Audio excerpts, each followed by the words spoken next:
So today we're supercharging our health by addressing our sugar consumption. So even if you don't consider yourself a sugar addict, it's really worth taking a look at how much you do consume and trying to swap those sugary treats for something a little bit more wholesome. So I thought I'd bring this to the kitchen today to give you a few ideas of what kind of things you might want to look at swapping out to change your habits. I mean, ideally, long term, we want to try and minimize the kind of snacking. You want to have your three main meals a day and then really try to give your digestive system a rest in between. But if you do find that you've got that kind of snacking habit, then hopefully this will give you a few strategies to overcome that sugar addiction that might be happening. The thing is with sugar, the more you have, the more your body craves. So if you're craving, if you have any sugary cravings, then it could mean different things. It could mean that you need different nutrients perhaps.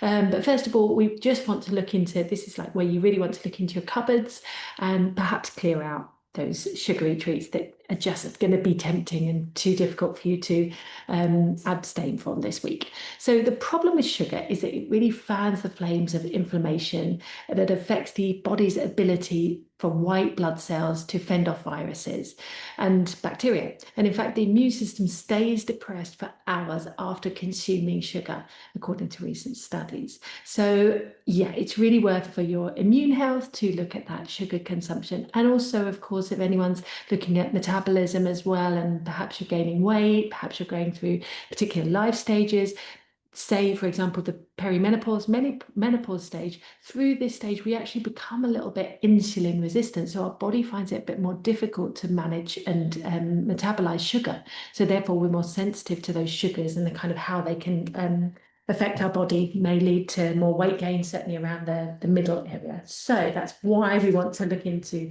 options for curbing those sugar cravings. So I was looking in my drawers this morning, in my cupboards, to see what kind of temptations we've got. Now, if you have a biscuit jar, maybe that you have in the house, that would be the first one. Biscuits, sweets, if you have that kind of sweetie drawer, biscuit drawer. Afraid this week we just want to get those temptations out of the way. So if you just put them out of the way, that's going to mean that you're not going to be tempted. The other idea is that you could put something like oatcakes into that biscuit jar instead, so that if you do go for that biscuit, you're almost like tricking your body to think, well, there's the biscuit jar, and then you have an oatcake instead, which is going to be much less sugar, more kind of complex carbohydrates. And you can, of course, always pair that with protein as well. And the thing with sugar is, if you are addicted to sugar or you get those sugar cravings, it really helps the body to have a form of essential fats to, if you are literally getting that sugar craving, have something with fat in it, such as nut butter, which would be high in essential fats, or you can have a bit of something with coconut oil in it, or yogurt or something like that. So you're giving yourself the fat content that will actually help to curb those sugar cravings. But if you do go for things like yogurt, obviously just try to go for the ones without any sugar in, like the Greek style yogurt or what have you. But yeah, and so I'd say for one, if you're going for biscuits and the sweets, just get them out of the way. And then you might want to have, instead of that, a nice swap would be an oatcake with perhaps nut butter and some banana. That would be a good option for you. One or two of those, if you're used to that kind of snack in the afternoon, and you might have that 3 or 4 o'clock craving for a snack, and it might be sugary, and if it's things like sweets or biscuits, then maybe try that just in the interim, and then maybe go down to one oatcake, and then hopefully if you've had enough of that protein at your lunch, then you won't feel those cravings in the afternoon for your sweet stuff. So there you go, there's a sugary craving option swap out. The other one is if you are used to having sugary drinks, and maybe you have your hot chocolate, or maybe have your teas and coffees and you have sugar in them, then of course we want to minimize that sugar, because even though you think it's only a little bit, or maybe it's natural sugars, maybe it's honey. The thing is, our body, if it's used to that sugary taste, then it's going to want more and more. So I'd say try to limit the amount of sugar that you have. And what I would say, and I've popped up on the shortcuts module as well, an option for hot chocolate. So I mean, if you're going to go for something like hot chocolate, go for it with benefits, right? Ancient and Brave do a wonderful collection, low sugar, and they've also got one with collagen in. This one has reishi in it. This one is not as great for just drinking as hot chocolate. I tend to use that in kind of cooking and making energy balls and stuff. And it's got reishi, which is really useful for hormone balance, helping us to feel calm.